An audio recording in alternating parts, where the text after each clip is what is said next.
What's going on, everybody? This is Jay. Welcome back to my channel. I'm going to be discussing three topics on the agenda this evening. One is the Chinese spy balloon. We're going to revisit that. Two is Don Lemon's comment regarding Nikki Haley. And three, we're going to talk a little bit about our generation and how we're not reproducing as much. Let's jump in.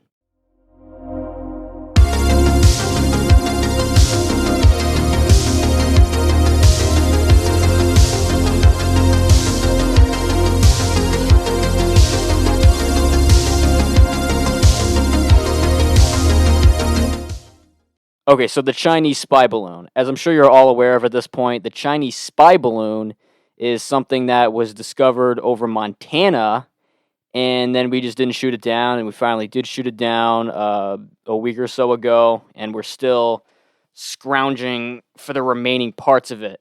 Here's what's very interesting about this whole situation, though. I did a little bit of further digging into it. Apparently, it was actually discovered by civilians not in Montana, but in Alaska. You see, we traced it from China and it went into Alaska.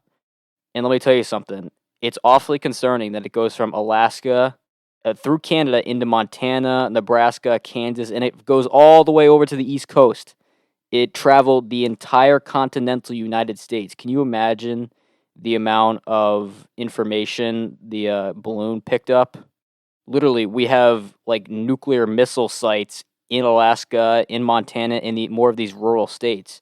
It makes sense that they would start there. So that's awfully concerning.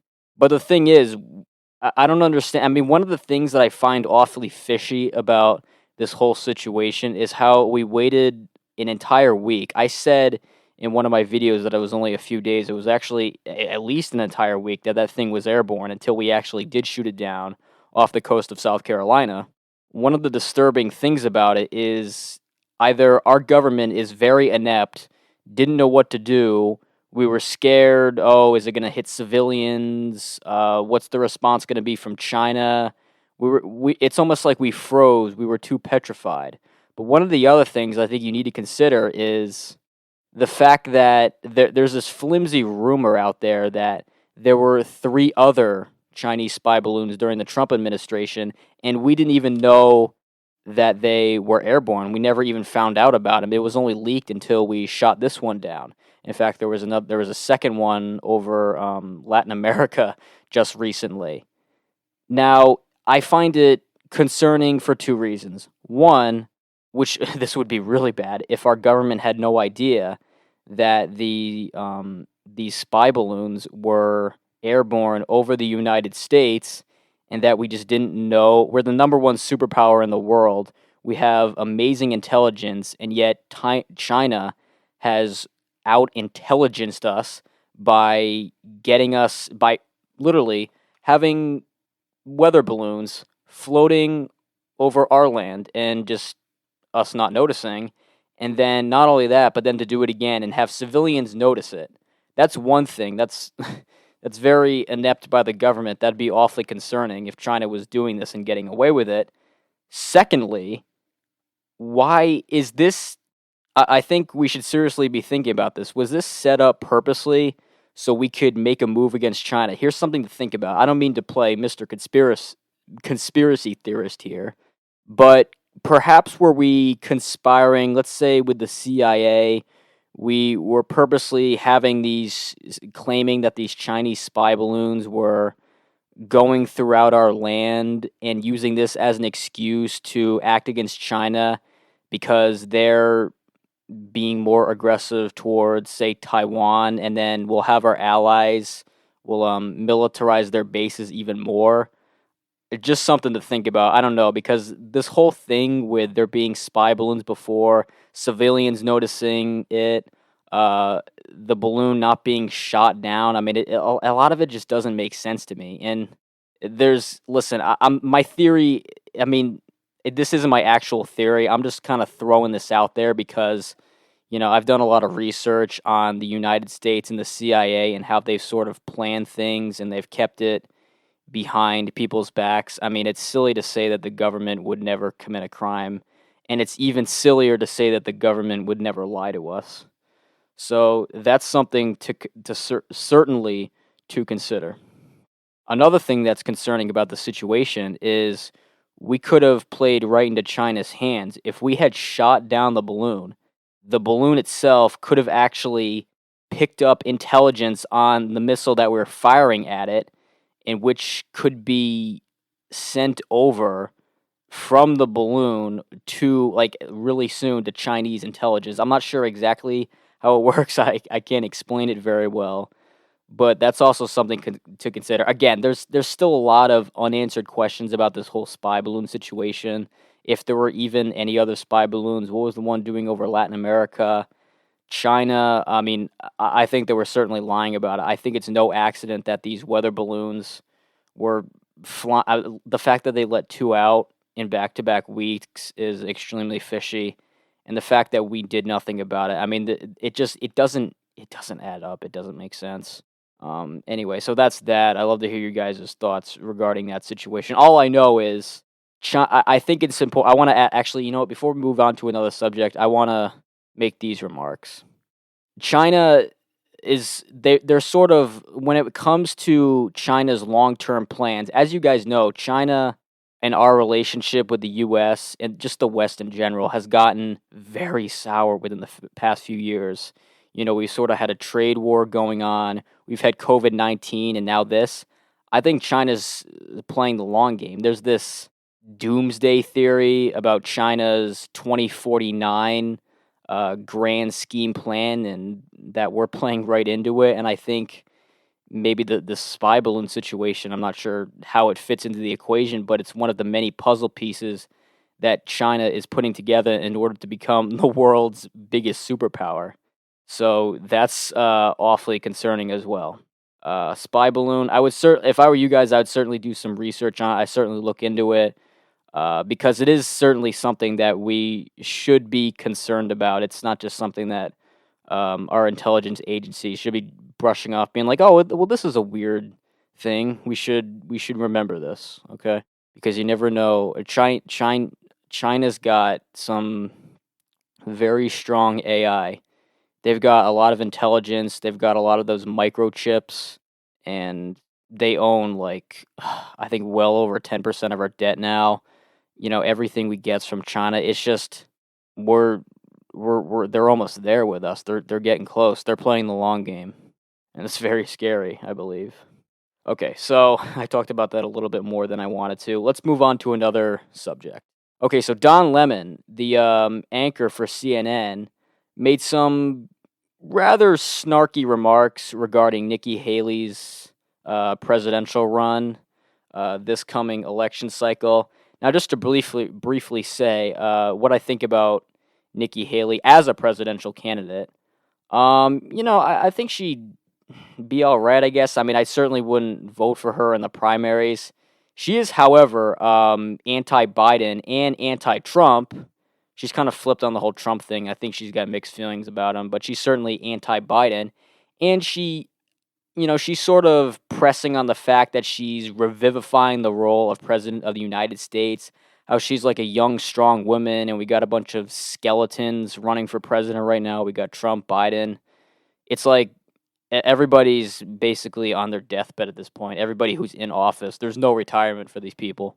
So that's that. But for whatever reason, regarding Don Lemon said that Nikki Haley was, quote, past her prime.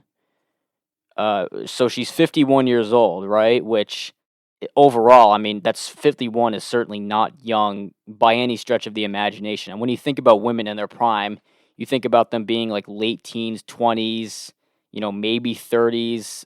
But how do you define prime? Are you talking about running for president? Because she is, when it comes to president, she's a spring chicken. Because I don't know if you forgot, Don Lemon, we elect people who are almost dead. In fact, sometimes we actually do elect dead people. We've got one in the White House right now. I don't know if you forgot about that. No, not to pick on Biden too much. I mean, Trump's going to be, he's not going to be with it that much longer either, I'd imagine, considering he's almost 80 as well. I mean, think about it. We got Chuck Schumer, Nancy Pelosi. I mean, all these people, they're so old, man. They're so old. I mean, I guess the 70s and 80s is sort of like the new 50s and 60s, I guess. I don't know. Anyway, back to my original point. Don Lemon said that Nikki Haley was past her prime. I don't know how. Why? I mean, it's almost a sexist comment to say that a woman, oh, she's past her prime because she's not 28 anymore, or she's not 18 anymore, or she's not 35 anymore. I mean, what does that have to do with it? We're talking about somebody running as a presidential candidate. I mean, what's the point? Is this politically I have serious doubts that this isn't politically motivated because I don't think Don Lemon would say this about a different candidate. I think he's certainly got some bias against Nikki Haley. I mean, I just don't get it. I mean, who cares what her age? Well, I mean, to a certain extent, it's going to matter, but she's 51. She is nowhere past her prime in any stretch of the imagination. Besides, being in your prime can be defined by different things. If it's by fitness and hotness level, you'd think like college girls or 20-year-old girls, right? Or women, I should say. If you're talking about childbearing, maybe that's more toward late 20s, 30s. When it comes to, I mean, I don't know, I guess running for president as a woman, I mean, that could literally be any age from 35 to, I don't know, 65. That seems like the sweet spot. I mean, that's 30 years. I don't know. I'm just throwing some numbers out there, but the point is it was just a wrong comment by Don Lemon, and I'm glad he did apologize for it. So that's that. Anyway, there's this new sort of thing that's going on with our generation. And once again, when I say our generation, I mean Generation Z. I'm 20 years old, so I'm right smack dab in the middle of the Gen Z generation. Now, there's been this growing concern amongst Gen Z about having sex, right? Because when Roe v. Wade was overturned back in the summer, there was a lot of people, especially our age, that were very concerned, like, oh, you know what, I can't have sex now because I could do it before, because we always had abortion as like a backup plan. Who cares if I get impregnated?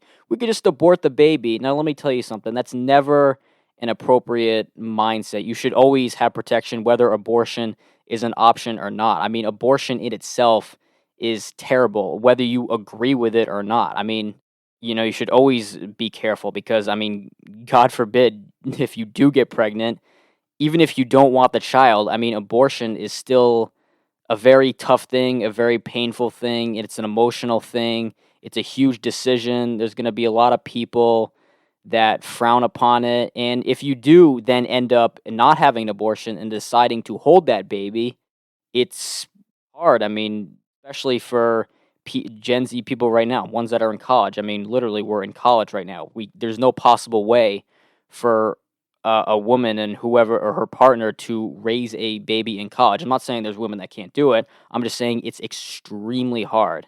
And a lot of the children that are born to bad situations get moved over to foster care. And as I'm sure you guys are aware of, foster care is not the most stable environment for a child to be thrown into, especially considering that they are growing up with their biological parents.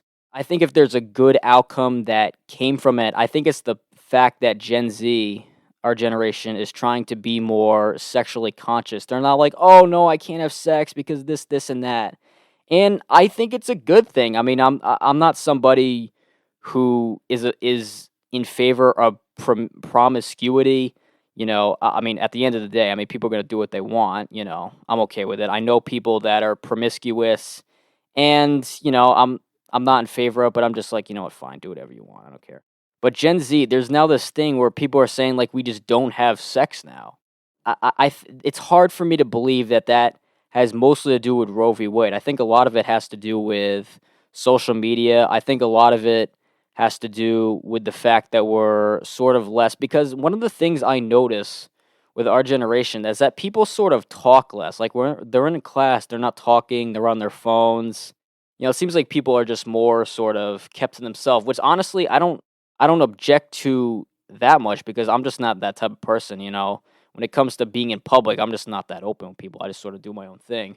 Also, I think it's the pandemic. The pandemic really fucked us up, and it really fucked me up because I'm one of those people, even though I may not engage with people as much as some others do, like people that are more extroverted, like, I still need to be around people, right? Even though I'm a more quieter person, like, I need to be around friends, I need to be around family, I need to, consistently like, don't get me wrong, I love my alone time, but I'm like, I need to be around people. And once COVID hit, I had to stay home, and I tried to invite friends over, but I couldn't because they're like, "Oh, well, we can't because of the whole safety thing." It's like, "Yeah, we're young though, who cares?" And I gotta say that our government's handling of just keeping us locked up and not allowing us to, like, take our mask. I mean, literally, here in the state of Massachusetts, they did not let us take our mask off until, I think, after spring break, or maybe it was right before spring break. So around this time last year, we still had our masks on in public facilities, and it was just I thought it was disgraceful, honestly.